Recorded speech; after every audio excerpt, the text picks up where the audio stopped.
A major piece of the soft baiting puzzle is putting the right jig head on the end of your line.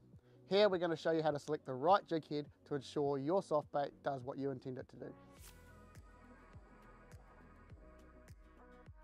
A jig head is effectively just a weighted hook that we rig our soft bait on for fishing. Each jig head on the tackle store wall will look different. Here at Berkeley we have two different styles of saltwater jig head, the Saltwater Pro and the Stealth. Saltwater Pro falls into the aggressive reactive category and features sharp angles and an upward curving nose.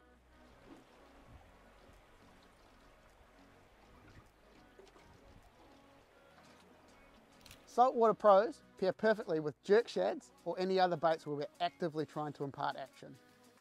Berkeley Style falls into the subtle selective category. It features a slightly thinner hook with a more rounded nose profile.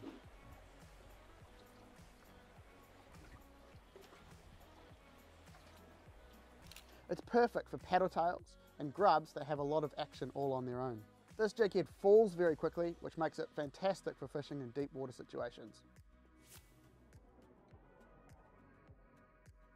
Generally speaking, snapper will bite for two reasons. The first will be an aggressive reactive territorial bite, and the other is more of a subtle selective bite, similar to cows feeding in a paddock.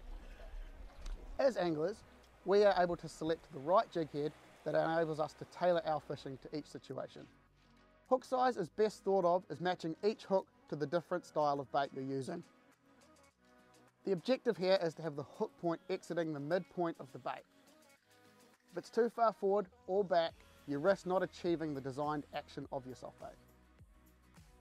Getting the right weight jig head will change with different conditions, so might be different from day to day. The rule of thumb is always to use the lightest jig head possible to reach the bottom, but the key is actually reaching the bottom, so don't be afraid to go up in jig head weight if you don't think you're staying in contact with your bait.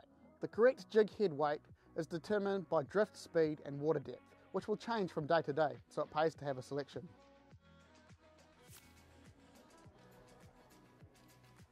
Your jig head is ultimately what connects you to the fish, so it's important to make sure that your jig head is in good condition, it's nice and sharp, and making sure that you're changing them out as necessary.